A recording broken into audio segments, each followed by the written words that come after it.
নমস্কার। গল্প স্বল্পর আসরে আপনাদের সবাইকে স্বাগত। আমার আজকের গল্প বিভ্রম, সুচিত্রা ভট্টাচার্যের রচনা। সকালে বিছানা ছাড়ার সময়ে কিছুই বুঝতে পারেনি সুজাতা। প্রভাতী চা পানের সময়ও নয়।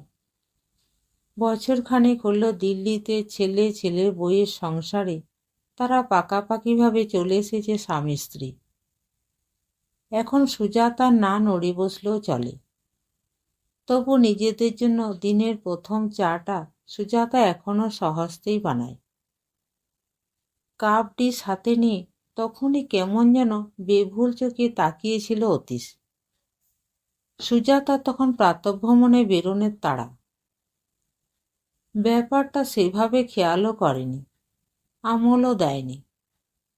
কি করে সে আন্দাজ করবে একটা আজব কিছু ঘটে গেছে মানুষটার মস্তিষ্কে। প্রথম সত্যিকারের খটকাটা লাগলো ব্রেকফাস্টের টেবিলে। সকালে বেজায় হুড়ুদ্দুম বাঁধে বাড়িতে। টুবলু বুবলুর স্কুলের তাড়া, এখনই স্কুল বাস এসে যাবে। যা হোক কিছু খাইয়ে তাদের তৈরি করে দাও, তারপর চলবে রান্নার হুটোপুটি পালা। নয়ডায় তার অফিস।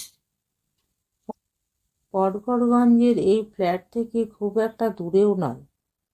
তাও 8:30টার মধ্যে তাকে বেরোতেই হবে। মধ্যাহ্নভোজ সে অফিসেই সারে। তার জন্য সকালে হালকা কিছু জলখাবারই যথেষ্ট।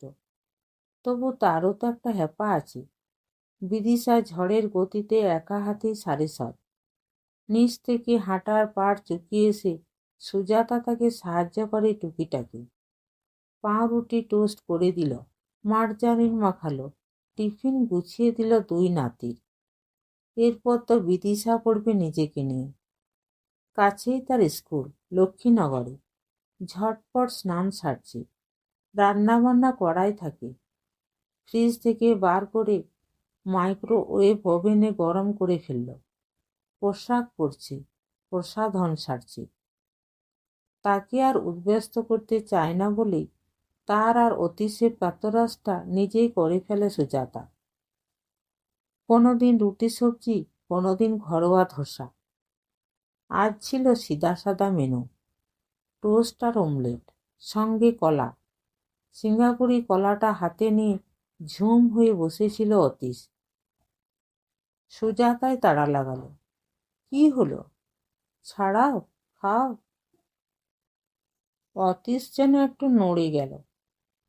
কলাখানা প্লেটে রেখে টোস্ট তুলেছে, কিন্তু চিবোচ্ছে না।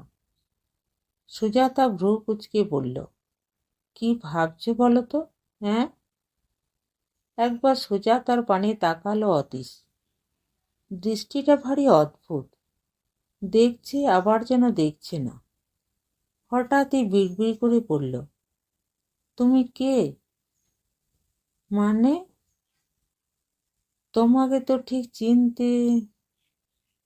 অমলেটের প্রথম টুকরোটা সবে মুখে পুড়েছিল সুজাতা।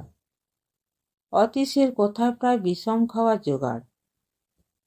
কোনো ক্রমে সামলে নিয়ে বিরক্ত গলায় বলল, কি আটভাট বকছ?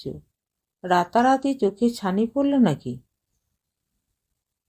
অতীশকে কেমন যেন অপ্রতিভ দেখালো। মিনমিনে গলায় বলল, না তো, আমি তো পরিষ্কারই দেখছি। কি দেখছোটা শুনি? সুজাতার গলা একটু চড়েই গেল। আমি তোমার বউ সুজাতা বসু নই। সকালবেলা অন্য এক মহিলা তোমার ছেলের ফ্ল্যাটে ঢুকে গপ গপ করে টিফিন খাচ্ছে। সুজাতার উত্তেজনায় কোনো প্রতিক্রিয়াই ঘটল না অতীশের। ঈষৎ ঘোলাটে চোখজোড়া ঘুরছে ইতিউতি, একটু বুঝি অস্থিরভাবে। সুজাতা ফের বলল, এটা কি ধরনের রসিকতা হচ্ছে, হ্যাঁ? অতীশের হেলদোল নেই। বরাবরই সে মৃদু হাসি। নিজ গলাতেই বলল, সুজাতা কোথায় গেল? তাকে দেখছি না যে। আশ্চর্য, আমি তাহলে কে? জবাব নেই, শুধু বিরল কেশ মাথাখানা নড়ছে দুদিকে। সুজাতার বুকটা এবার ঠক করে উঠল। ৭০-৭২ ধরল নাকি লোকটাকে? কিংবা অন্য কিছু ঘটে যায়নি তো? ঘুমের মধ্যে হালকা সেরিব্রাল অ্যাটাক? হয়তো বাইরের অঙ্গ প্রত্যঙ্গের কোনো ক্ষতি হয়নি, শুধু ব্রেনেতেই। খাওয়া শেষ করতে পারল না সুজাতা। উঠে গেছে ছেলের ঘরে। বিদিশার সাজগোজ শেষ, ব্যাগখানা কাঁধে। আয়নায় আরেকবার দেখে নিচ্ছিল নিজেকে। সুজাতা নার্ভাস গলায় বলল, একটা বিপদ হয়ে গেছে বিদিশা। কি হলো মা? বিদিশা ঘুরে তাকালো। তোমার শ্বশুরমশাই বোধ হয় হঠাৎ অসুস্থ হয়ে পড়েছে। ও মা, সে কি? এক্ষুনি তো কাগজ পড়ছিলেন, উঠে খেতে গেলেন, এখনো সে ডাইনিং টেবিলেই। এমনিতে কিছু বোঝা যাচ্ছে না। তবে? সুজাতা কম্পিত স্বরে বলল, ও কাউকে চিনতে পারছে না বিদিশা, আমাকেও না। যা, এই তো 10 মিনিট আগে আমার সঙ্গে কথা হলো, বললাম ওর ঘড়িটা সারাই হয়ে গেছে, আজ ফেরার পথে নিয়ে আসবো। শুনে উনি হাসলেন। বিশ্বাস করো, এইমাত্র আমাকে জিজ্ঞেস করলো, তুমি কে? সুজাতা কোথায়? বিদিশা ঠোঁট ছুঁচলো করে একটুক্ষণ দেখল শাশুড়িকে, তারপর মুচকি হেসে বলল, কাল রাত্রিরে ঝগড়া টগড়া করেছিলেন বুঝি? ওই, না তো। নিশ্চয়ই হয়েছিল। বাবা তাই আপনাকে টাইট দিতে চাইছেন। বিদিশার হাসি চওড়া হলো। ইটস জাস্ট ফান মা, রিল্যাক্স। সুজাতা মোটেই আশ্বস্ত হলো না।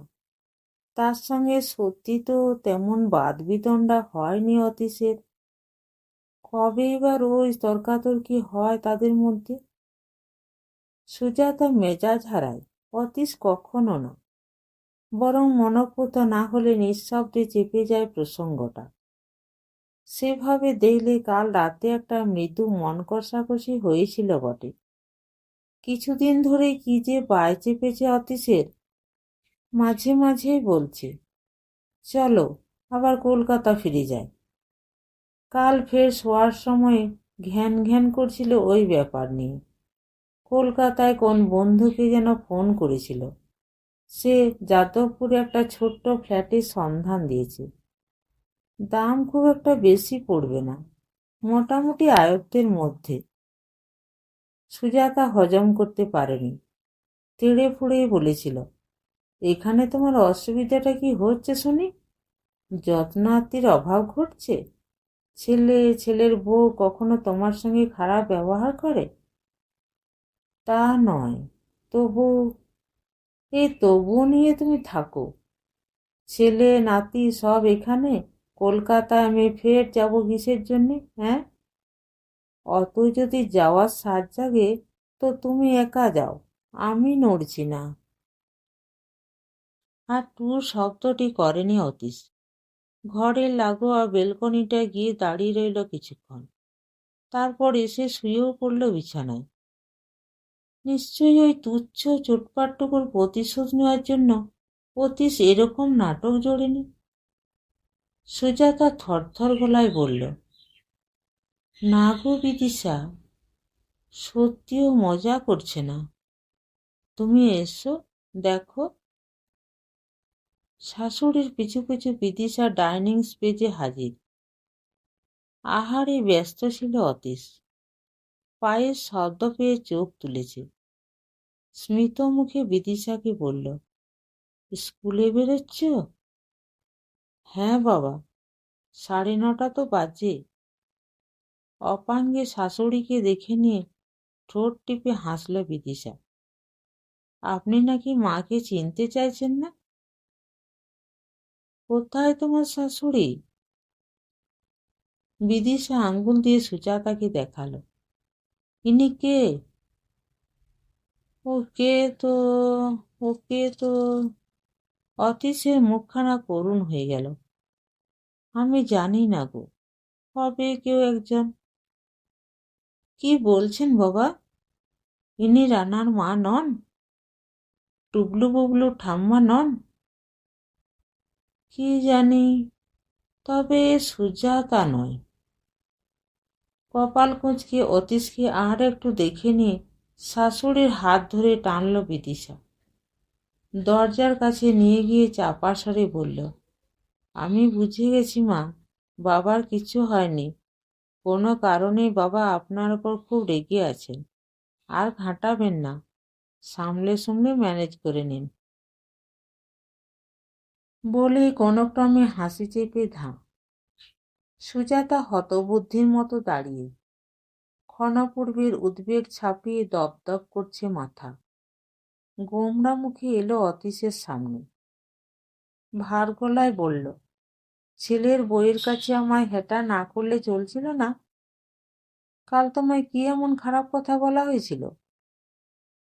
কলকাতায় বুড়ো বুড়ি কি এমন সুখে ছিলাম আমরা? মরে পড়ে থাকলেও তো কেউ দেখার নেই।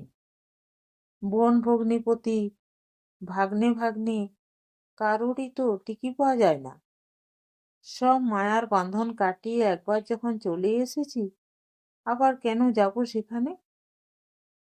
তারপরও যদি তুমি জেদ ধরো, তাহলে চলো। শুধু দোহাই তোমার, এরকম সিন ক্রিয়েট করো না। আমারও তো শরীরে মান সম্মান বলে কিছু অনুভূতি আছে নাকি? একটানা কথাগুলো বলে হাঁপাচ্ছে সুজাতা। অথচ কি আশ্চর্য, অতীশের কোনো ভাবান্তর নেই। খাওয়া শেষ করে উঠে গেল মন্থর পায়ে। সুজাতার একটি বাক্যও যেন তাকে স্পর্শ করেনি। সুজাতার কান্না পাচ্ছিল। কেন এমন উদ্ভট আচরণ করছে অতীশ? ডাক্তার দেখাতেই হলো শেষমেশ। সর্বক্ষণ পাশে থাকা মানুষকে চিনতে পারে না, উল্টে তাকেই খুঁজছে।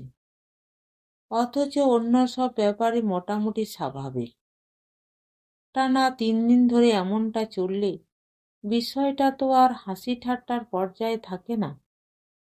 বাড়ির লোককে কিছু একটা উদ্যোগ নিতেই হয়। বাবাকে আজ শেঠ গঙ্গারাম হাসপাতালে নিয়ে গিয়েছিল রানা। সুজাতাও ছিল সঙ্গে। একজন নয়, একাধিক বিশেষজ্ঞ দেখেছেন অতীশকে। পরীক্ষাও হয়েছে নানা রকম। টেস্ট রিপোর্ট দেখে তাদের অভিমত, দীর্ঘদিন মধুমেহ রোগে ভোগার দরুন এই স্মৃতিবিভ্রম ঘটাচ্ছে অতীশের মস্তিষ্ক। রক্তে শর্করার মাত্রা নিয়ন্ত্রণে এলে এমন দশা কেটে গেলেও যেতে পারে।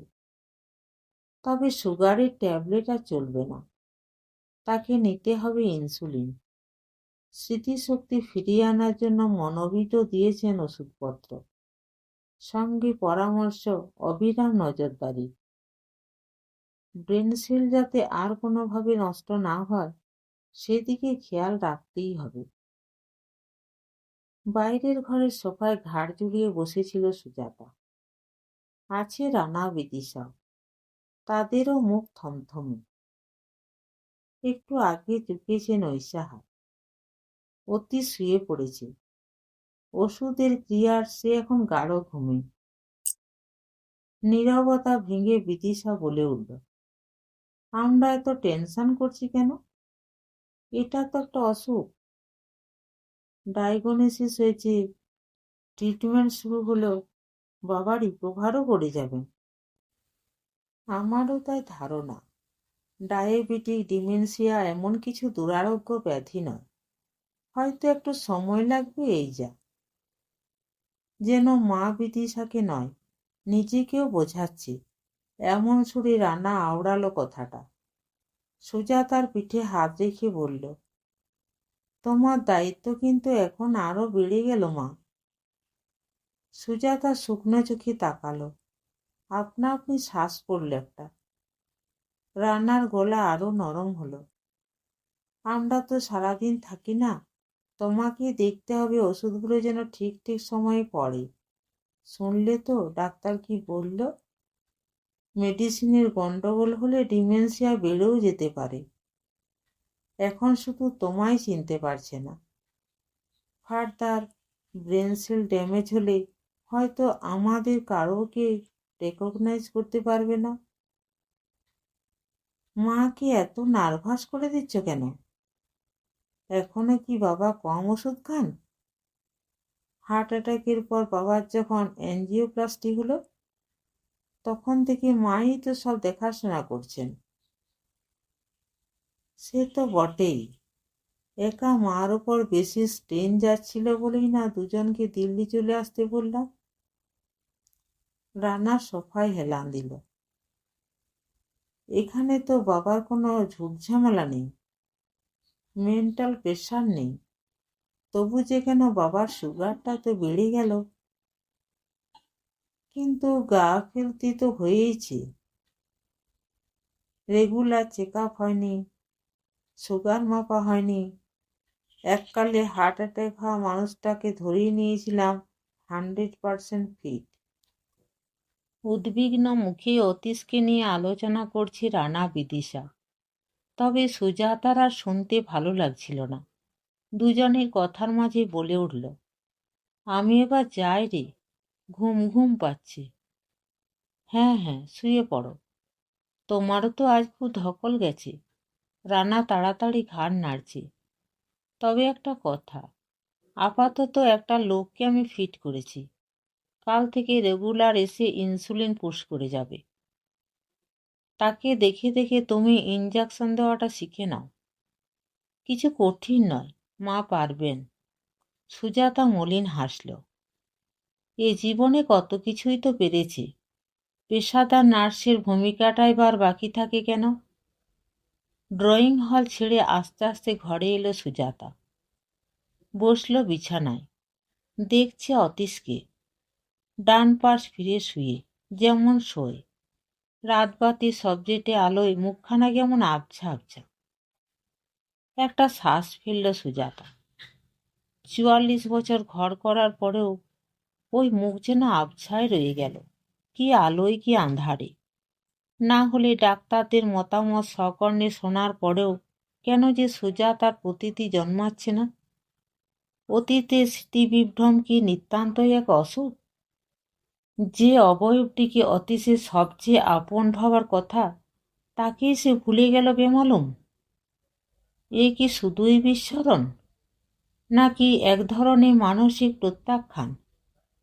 সেই প্রথম পরিচয়ের দিন থেকে যা জমতে জমতে অতীশকে আজ ঠেলে দিয়েছে অচেতনে। দিনটা মনে পড়ছিল সুজাতার, হঠাৎই। হুম, দিন নয়, রাত। সুজাতার ফুলশয্যা। যে ছেলে পাত্রী দেখতে না এসে মেয়ে পছন্দ করে তার সম্পর্কে একটা বাড়তি আড়ষ্টতা তো থাকেই, সুজাতারও ছিল। তাই বুঝি জড়সড় পুটুলি হয়ে বসেছিল বিছানার কোণে। অতীশ ঘরে ঢুকে খিল দিল। সুজাতাকে দেখল কিনা কে জানে। মৃদু গলায় একবার শুধু বলল, তুমি নিশ্চয়ই খুব টায়ার্ড, শুয়ে পড়ো। তারপর একখানা বালিশ নিয়ে চলে গেল পুরনো ডিভানটায়। তাকে ছোঁয়া দূরে থাক, দুটো মিষ্টি কথা পর্যন্ত বলল না। সুজাতা স্তম্ভিত। তাকে কি পছন্দ হয়নি মানুষটার? তাহলে 1 মাসের মধ্যে তাড়াহুড়ো করে বিয়েটা করল কেন? রহস্যটা গোপন রইল না। বলে দিল অতীশের বোনই। সদ্য বিয়ে হওয়া বৌদির শুকনো মুখ দেখে অঙ্গনা বুঝি কিছু আঁচ করেছিল। একান্তে পেয়ে ধরল, হ্যাঁ গো, তোমাদের মিলমিশ হয়েছে তো? প্রসঙ্গটা এড়াতে জোর করে হেসেছিল সুজাতা। তবে হাসিটা বোধহয় সেভাবে ফোটেনি ঠোঁটে। সুজাতার হাত ধরে অঙ্গনা দুঃখী দুঃখী গলায় বলেছিল, জানতাম এরকমই কিছু একটা ঘটবে। আমি দায়ী, আমি দায়ী গো। এ কথা বলছো কেন? দাদার এখনই বিয়ে করার ইচ্ছে ছিল না গো। আমার জন্য, আমার বিয়ে দিতে গিয়ে বাবার এত দেনা হয়ে গেল, সে লোন শোধ করতে দাদাকে। এবার যেন খোলসা হলো ব্যাপারটা। এই জন্যই তবে অতীশের বাবা মোটা টাকা পণ দাবি করেছিলেন। সুজাতার বাবার অঢেল পয়সা। সুজাতাও এমন কিছু রূপবতী বিদ্যেধরী নয়। সাধারণ মধ্যবিত্ত ঘরের ছেলে হলেও নামী বিদেশি কোম্পানিতে কর্মরত অতীশ যথেষ্টই সুপাত্র। তাকে জামাই হিসেবে পেতে বাবা খরচাপাতি করতেই পারেন। তবু অনিচ্ছুক ঘোড়ার সঙ্গে তাকে জুটে দেওয়া মনটা খচখচই করছিল সুজাতার। অঙ্গনায় ফের বলল, প্লিজ বৌদি, ধৈর্য ধরো, একটু মানিয়ে গুনিয়ে নাও, দেখবে দাদাটি আমার মোটেই খারাপ নয়। ভুল বলেনি অঙ্গনা। আস্তে আস্তে সম্পর্ক তো তৈরি হয়েই গেল। হয়তো একটু প্রগল্ভ হতে হয়েছিল সুজাতাকে, একটু বা বেহায়া। মানুষটা শেষ পর্যন্ত কাছে এলো তো। তারপর তো মোটামুটি মসৃণ পথেই চলেছে সংসার। অবশ্য ততদিনে অতীশের বিয়ের অনিচ্ছার আর একটা কারণও জেনে গেছে সুজাতা। এক বিস্তৃত বোনের সঙ্গে নাকি প্রেম চলছিল অতীশের। নিজের পিসির মেয়ে নয়, সেকেন্ড কাজিন। দুবাড়ি থেকে প্রবল আপত্তি ছিল। তবে সুজাতার সঙ্গে বিয়েটা না হয়ে গেলে শেষ পর্যন্ত কি ঘটত বলা কঠিন। যাই হোক, বিয়ের পর কিন্তু কোনো অবৈধ সম্পর্কে জড়িয়ে পড়েনি অতীশ। মনে তার যাই থাক, সে তখন ডুবেছে কাজের নেশায়। চাকরি ছেড়ে দিয়ে ছোট একটা কারখানা বানালো, বৈদ্যুতিক যন্ত্রপাতি। কোথা থেকে টাকা জোগাড় করেছিল কে জানে। তবে সুজাতার বাবার কাছ থেকে চায়নি, অতীশও বলেনি, সুজাতাও জানতে চায়নি। সুজাতার কেন যেন মনে হতো তাদের দুজনের মাঝে এক ফালি গোপনীয়তা বজায় রাখাটা বুঝি ভীষণ জরুরি। ওটাই যেন তাদের বন্ধনের পলেস্তারা। ওই ব্যবধানটুকু নিয়েই খোঁচাখুচি করলে চিড় খেয়ে যাবে সম্পর্ক। তারপরেই তো শুরু হলো অতীশের উত্থানের যুগ। উঠছে অতীশ, শুধুই উঠছে। যে তার পরিশ্রমে জোরে দাঁড় করিয়ে ফেলল ব্যবসা। বাল্ব, টিউব, চোখ, ফ্যান, কত কি যে বানাচ্ছিল তখন। শিলিগুড়ি আর পাটনা সেলস অফিসও খুলে ফেলল। টাকা তখন খোলামকুচির মতো উড়ছে। রানা ইঞ্জিনিয়ারিং পাশ করার পর তাকে আমেরিকায় পাঠালো। তার আগে জমি কিনে বাড়ি বানিয়ে ফেলেছে সল্টলেকে। গাড়ি কিনেছে। বিলাস বৈভবের যেন অন্ত নেই। বিদিশার সঙ্গে অনেক বছর ধরে প্রেম চলছিল রানা। ছেলে দেশে ফেরার পর তাদের বিয়েটাও দিল ধুমধাম করে। কি চোখ ধাঁধানো অনুষ্ঠান ছিল। আহা, এত কিছু ঘটে চলেছে, অথচ অতীশ আগাগোড়ায় কি নির্বিকার। আনন্দে তার উচ্ছ্বাস নেই, দুঃখে সে ভেঙে পড়ে না। কি আজব মানুষ। মাত্র 1 বছরের মধ্যে বাবা মা দুজনেই চলে গেলেন। ওই বাবা মার জন্য অতীশ কি না করেছে। কিন্তু তাদের মৃত্যুতে তো দুফোঁটা জলও ঝরল না চোখ দিয়ে। প্রকাশ্যে তো নয়, আড়ালেও নয়। যেন বাবা মার মৃত্যুও নিছকই এক ভবিতব্য। রানা কলকাতায় ফিরে ব্যবসায় হাল ধরল না। চাকরি নিয়ে দিল্লিতে ঠাঁই গাড়ল। তাতেও অতীশ কি আশ্চর্য রকম বিকারহীন, নাকি হৃদয়হীন। কি কপাল, সেই মানুষটারই হলো কিনা হার্ট অ্যাটাক। কদিন ধরে শ্বাসকষ্ট হচ্ছিল। রাত দুপুরে জেগে উঠে বসে থাকতো বিছানায়। জিজ্ঞেস করলে এড়িয়ে যেত যথারীতি। তারপর একদিন চরম বাড়াবাড়ি। Doctor, ambulance, hospital. দ্রুত চিকিৎসা শুরু হয়েছিল বলে বেঁচে গেল কোনো ক্রমে। আর অ্যাঞ্জিওপ্লাস্টি করার সময় জানা গেল অতীশের শরীর নাকি রোগের আধার। সুগার, প্রেশার, 2 কালসাপই নাকি বাসা বেঁধেছে তার মধ্যে। কবে যে বাঁধল বাসা। এক ছাদের নিচে এক বিছানায় টানা 32 বছর কাটিয়েও তখন কেন যে টের পায়নি সুজাতা। নাকি বুঝেও কোনো সূক্ষ্ম অভিমানে সুজাতা উদাসীন থেকেছে। থাক, এখন আর ওসব ভেবে কি লাভ। আবছায়া মাখা বিছানায় বালিশে মাথা রেখে আপন মনে একটু হাসল সুজাতা। এক অসহায় হাসি, প্রায় কান্নারই মতো। এতাল বেতাল চিন্তায় ঘুমও উবে গেছে চোখ থেকে। এখন শুধুই জেগে থাকা, রাত ভোর, অচেনা সেজে থাকা মানুষটার পাশে। উফ, কি শাস্তি, কি শাস্তি। দিনের মনে দিন যায়, সপ্তাহ গড়িয়ে মাস। ক্ষণকালীন বসন্ত বিদায় নিল দিল্লি থেকে। পায়ে পায়ে হানা দিচ্ছে গ্রীষ্ম। দিনের বেলা এখন বেশ তাপ, রাতটুকুই যা স্বস্তি। সেদিন দুপুরে খাওয়া দাওয়ার পর সুজাতা একটু জিরোচ্ছিল। ভাত ঘুমে প্রায় জড়িয়ে আসছিল চোখ। হঠাৎই সচকিত হয়েছে, আজ না অতীশের সাপ্তাহিক ব্লাড সুগার মাপার দিন। রক্তে শর্করার মাত্রা দেখার জন্য রানা একটা যন্ত্র কিনেছে।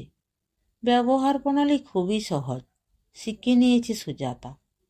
ইনসুলিন ফোড়ার পাশাপাশি এই কাজটাও সে এখন নিজেই করে। ঘড়ির দিকে চোখ পড়তে সুজাতা আশ্বস্ত হলো।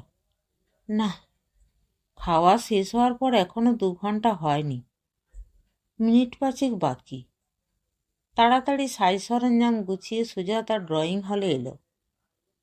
টিভি খোলা, চলছে নিজের মনে। হাতে খবরের কাগজখানা ধরে অতীশ ঘাড় হেলিয়ে দুলছে। কাছে গিয়ে সুজাতা কেজো স্বরে ডাকল, শুনছ? নড়ে উঠল অতীশ, তাকিয়েছে। সেই দুঃসহ দৃষ্টি। সুজাতা বলল, হাতটা বাড়াও। আঙুলে পিন ফুটিয়ে রক্ত নিল সুজাতা। নিয়ম মতো সারল পরীক্ষাটা। যন্ত্রে 162 দেখাচ্ছে। আগের দিন 153 ছিল, অর্থাৎ বেড়েছে একটু। সুজাতা ভ্রুতে পলকা ভাঁজ। কি যে হচ্ছে, কিছুতে সুগারটা ঠিকঠাক থাকছে না। ডাক্তারকে একবার জিজ্ঞেস করা দরকার, ইনসুলিনের ডোজ বাড়াতে হবে কিনা। ফের ঘরেই ফিরে যাচ্ছিল সুজাতা। কি ভেবে থামল, ঘুরে বলল, টিভিতে কি দেখছ? অতীশের মাথা নড়ল সামান্য। তেমন কিচ্ছু না, ওই ঘুমোতে হলে ঘরে এসে ঘুমাও। আমি দুপুরে ঘুমোই না, সুজাতা ঘুমোয়। প্রায় শিশুসুলভ উক্তি, তবে বোঝা যায় সব স্মৃতি টনটনে আছে, শুধু এই জলজ্যান্ত সুজাতাটিকে ছাড়া। অপ্রসন্ন স্বরে অতীনকে কথাটা শোনাতে যাচ্ছিল সুজাতা। ফোন বেজে উঠেছে। রানা না বিদিশা, দুজনেই আজকাল মাঝে মাঝে অতীশের খবর নেয় দুপুরবেলায়। পিনপিনে বিরক্তিটা গিলে সুজাতা রিসিভার তুলল। হ্যালো বৌদি, কেমন আছো তোমরা? প্রশ্নে তোমরা গৌরবে বহু বচন। অতীশের সাম্প্রতিক ভীমরতি সমাচারটি পেয়ে বন ভারী উতলা হয়ে পড়েছে দানিং। সুজাতা নিস্পৃহ স্বরে বলল, চলছে একই রকম। কিছু উন্নতি হলো দাদার? তোমায় চিনছে? কই আর, এমনিতে তো মোটামুটি নর্মাল, তাই না? অঙ্গনা রীতিমাফিক প্রশ্নটা শুনে সুজাতার একটু হাসিই পেল। যে মানুষ অষ্টপ্রহরের সঙ্গীকে চিনতেই পারে না, তার নর্মাল থাকা বস্তুটি যে ঠিক কি। সুজাতা নিষ্প্রাণ সুরেই বলল, হ্যাঁ, নর্মালি তো বলতে পারো, শুধু সুগারটা একটু আপ ডাউন করছে, এই যা। সুগার বড় সর্বনেশে অসুখ। তাও তোমাদের কপাল ভালো, দাদার টোটাল স্মৃতিভ্রংশ হয়নি, তাহলে কিন্তু তোমরা আরও আতান্তরে পড়ে যেতে। অর্থাৎ অতীশের এই মেমারি লসটুকুকে সুজাতা সৌভাগ্যই বলছে অঙ্গনা। সুজাতা বিরস গলায় বলল, তা ঠিক, আমাকে চিনতে পারল না পারল তাতে আর কতটুকু আসে যায়। বৌদির স্বরে ঝাঁঝের আভাসটা বুঝি টের পেয়েছে অঙ্গনা। একটুক্ষণ কোনো সাড়া শব্দ নেই। তারপর আবার তার গলা বাজল, একটা কথা বলবো বৌদি, রাগ করো না। কলকাতার বাস উঠিয়ে দাদাকে দিল্লি নিয়ে যাওয়াটা বোধহয় ঠিক হয়নি। যে শহরে জন্ম, কর্ম, বেড়ে ওঠা, এতগুলো বছর যেখানে কেটেছে, হঠাৎ একদিন শিকড় উপড়ে 68-69 বছর বয়সে অন্য কোথাও নিয়ে গিয়ে তাকে পুঁতে দিলে কোনো মানুষ কি ভালো থাকতে পারে? আমি কি আর তোমার দাদাকে জোর করে নিয়ে এসছি তার ইচ্ছের বিরুদ্ধে? কিছুটা তো বটেই। রানার কাছে গিয়ে থাকার ইচ্ছাটা যে তোমারই বেশি ছিল, এ কি তুমি অস্বীকার করতে পারো? আগেও একদিন ইনিয়ে বিনিয়ে কথাটা বলেছে অঙ্গনা, আজ সরাসরি তর্জনী তুলল। এ তো মানতেই হবে, পাকাপাকি দিল্লিবাসী হওয়ার ব্যাপারে যথেষ্ট অনীহা ছিল অতীশের। তবে মানুষটা তো বিদঘুটে। যেই না রানার মুখে শুনল সুজাতা দিল্লি যাওয়ার জন্য পা বাড়িয়ে আছে, অমনি যেন হাত উল্টে দিল। দুমদাম বেচল বাড়িঘর, তারপর 2-4 মাসের মধ্যেই। অনুযোগটা সত্যি বলেই সুজাতা খানিকটা নিভে গেল। রক্ষণাত্মক সুরে বলল, আমি কি সাদে আসতে চেয়েছি বলো? ভেবে দেখো, হার্ট অ্যাটাকের পর কি হাল হয়েছিল তোমার দাদার। অ্যাঞ্জিওপ্লাস্টি করে তো তার ফিট হয়ে যাওয়ার কথা, কিন্তু হলো কি? উল্টে কেমন জবথপু মেরে গেল। যে লোক কাজ কাজ করে চিরকাল পাগল, সে আর বেরোই না। অমন রমরমিয়ে চলা ব্যবসাটা বিক্রি করে দিল। তারপর সারাদিন শুধু শুয়েই আছে। যে ঘোড়া 40-50 বছর ধরে অবিরাম ছুটছে, সে যদি হঠাৎ বসে যায়, ভেতরে ভেতরে কি তার একটা ছটফটানি চলে না? আর সেটা চলতে দেওয়া কি ঘোড়াটার পক্ষে খুব শুভ? আমি তো ভয় পাচ্ছিলাম কলকাতায় থাকলেই তোমার দাদার আবার মারাত্মক কিছু না ঘটে যায়। সেদিক দিয়ে দেখলে অবশ্য ঠিকই আছে। ছেলে, ছেলের বউ, নাতিদের নিয়ে বেশ একটা ভরভরন্ত সংসারের মাঝে থাকা। তবুও তো একটা বাজে ব্যাপার ঘটে গেল।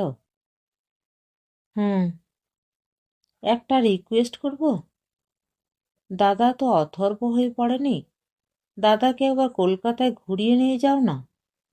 এখানে চেনা পরিবেশে থাকলে, আত্মীয় স্বজনদের দেখলে হয়তো একটু ভালো কিছু হতেও পারে। দেখি, রানার সঙ্গে কথা বলি। আরও 2-4টে রুটিন ঘরোয়া কথাবার্তা সেরে ফোন ছাড়ল অঙ্গনা। সুজাতার মাথাটা জ্বালা জ্বালা করছিল। কেন যে অঙ্গনা ফের দিল্লি আসার প্রসঙ্গটা নিয়ে খোঁচালো, তার যুক্তিটা তো অঙ্গনা মেনে নিল। কিন্তু সুজাতা নিজে কি পুরোপুরি সেই যুক্তিতে বিশ্বাস করে? কেন করে না? সে তো মিথ্যে বলেনি, সত্যিই তো। অতীশ জড়ভরত হয়ে যাচ্ছিল ক্রমে ক্রমে। না, সুজাতা স্বস্তি পাচ্ছে না তবু। বুকের গোপন কুঠুরিতে লুকিয়ে থাকা একটা সাপ গা ঝাড়া দিচ্ছে, বেরিয়ে আসতে চাইছে। ব্যালকনিতে গিয়ে দাঁড়ালো সুজাতা। সূর্য পশ্চিমে হেলে গেছে। পূবের এই বারান্দায় এখন নরম ছায়া। অদূরে দিল্লি গাজিয়াবাদ হাইওয়ে। চওড়া রাস্তা ধরে গাড়ি ছুটছে রাশি রাশি। সুজাতা তাকিয়ে আছে ফাঁকা চোখে, দেখছে না কিছুই, শুধু শুনতে পাচ্ছে সাপটার ফোঁস। আহ, কেন যে ফোন করলো অঙ্গনা? কেন করল? ওই অঙ্গনায় তো যত নষ্টের মূল।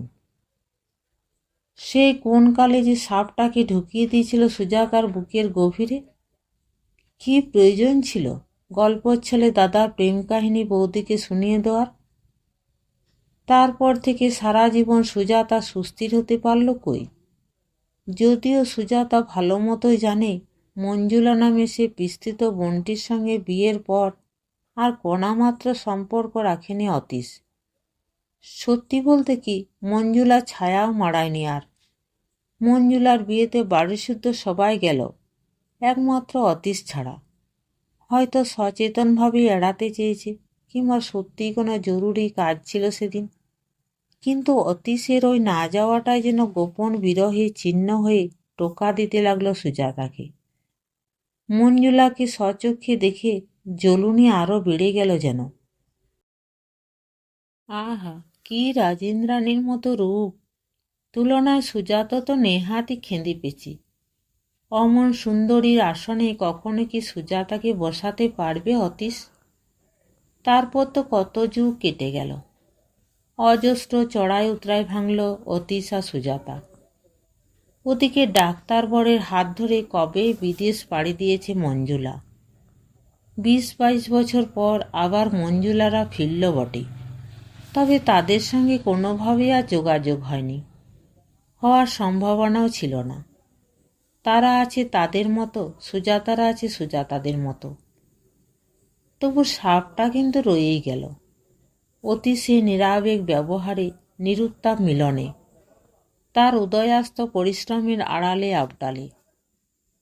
সাপটা কি অকারণে বেঁচেছিল এতকাল? তা না হলে মঞ্জুলা ক্যান্সারে মারা গেছে এ খবরটা আসার পরপরই কেন অসুস্থ হয়ে পড়ল অতীশ? ফের সুস্থ হয়েই কেনই বা ফিরে পেল না উদ্যম? একটা আধারহীন প্রেম কি কুড়ে কুড়ে খেয়েছে অতীশকে? ওই স্মৃতির শহর থেকেই তো অতীশকে সরিয়ে আনতে চেয়েছিল সুজাতা। শর্টলেগের বাড়িটায় দুখানা গাছের মতো পাশাপাশি বাস করার চেয়ে পটগড়গঞ্জের আবহাওয়া কি শ্রেয়তর নয়? রানা বিদিশা হয়তো তাদের তেমন সঙ্গ দিতে পারে না, বুবলু টুবলুও হয়তো নিজেদের ভুবনে বিভোর, তবু তারা আছে তো, এটুকু প্রাপ্তি বা কি কম? অতীশ বুঝল না, বুঝতে চাইলই না। স্মৃতিভ্রমের আগে রাতটা মনে পড়ল সুজাতার। কলকাতা আবার টানছে অতীশকে প্রবলভাবে। সুজাতার বাধাই কি তবে অতীশের মস্তিষ্কে ওলটপালট ঘটিয়েছে? বেল বাজছে, রাঁধুনি মেয়েটি এলো। তাকে রান্নাবান্না বুঝিয়ে দিয়ে সুজাতা ঘরে এসে বসে রইল একটুক্ষণ।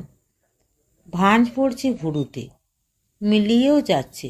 আচমকা উঠে দাঁড়ালো, অনেকটা বাতাস ভরল ফুসফুসে। তারপর সোজা ড্রয়িং হলে সোফায়, অতীশের মুখোমুখি। অতীশ এখনও ঢুলছে, ভারী নির্জীব দেখাচ্ছে মুখখানা। সুজাতা ঝুঁকে অতীশের হাতে হাত রাখল। এই! অতীশ চমকে তাকিয়েছে, সিধে করল নুয়ে পড়া মাথা। সুজাতা সহায় স্বরে বলল, তোমার বোনের ফোন এসছিল। একটু বুঝি সময় নিল অতীশ। জিজ্ঞেস করল, কার? বুলুর? কি বলল বুলু? ও চাইছে আমরা যেন একবার কলকাতা ঘুরে আসি। সুজাতা ভেবেছিল পলকের জন্য হলেও অতীশের ঘোলাটে চোখ দুখানা উজ্জ্বল হয়ে উঠবে, কিন্তু তেমন কিছুই ঘটল না। ভাবলেশীন মুখে অতীশ বলল, ও। সুজাতা তবু উৎসুক মুখে বলল, আমি একটা কথা ভাবছিলাম জানো, আমরা যদি আর দিল্লি না আসি তো কেমন হয়? যদি পাকাপাকিভাবে কলকাতাতে থেকে যাই? একটুও কি আলো দেখা গেল? সুজাতা বুঝতে পারল না। অতীশের হাতে মৃদু চাপ দিয়ে নরম গলায় বলল, হ্যাঁ গো, আমি সিরিয়াসলি বলছি, রাগ করে নয়, একেবারে মন থেকে। চলো না, ফিরেই যাই। এবার একটু যেন চঞ্চল হলো অতীশের চাহনি, ঘুরছে ইতিউতি। ঘড়ঘড়ে গলায় বলল, সুজাতা কোথায়? আমি সুজাতার সঙ্গে ফিরব। দ্বিতীয় বাক্যটায় আমূল নাড়া খেয়ে গেল সুজাতা। রাগ নয়, ক্ষোভ নয়, অভিমান নয়, হতাশা নয়, অচেনা শিহরণ জাগছে। অতীশ সুজাতার সঙ্গে ফিরতে চায়, যেন জগতে একমাত্র সুজাতার ওপরই নির্ভর করতে পারে অতীশ। কিন্তু কোন সুজাতা, যার মধ্যে এক ফলি মঞ্জুলাও মিশে আছে? তা থাকুক না, সেই কল্পনা মানবী তো এখন স্রেফ সুজাতা, শুধুই সুজাতা। এ কি সুজাতার জয়, না হেরে যাওয়া, সুজাতা বুঝতেই পারছিল না।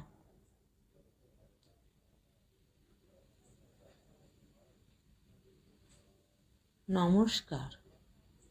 গল্পটি ভালো লেগে থাকলে চ্যানেলটিকে লাইক, শেয়ার এবং সাবস্ক্রাইব করবেন। আর আপনার মূল্যবান মতামত অবশ্যই লিখে জানাবেন। আপনাদের সহযোগিতা এবং ভালোবাসা আমার খুবই প্রয়োজন।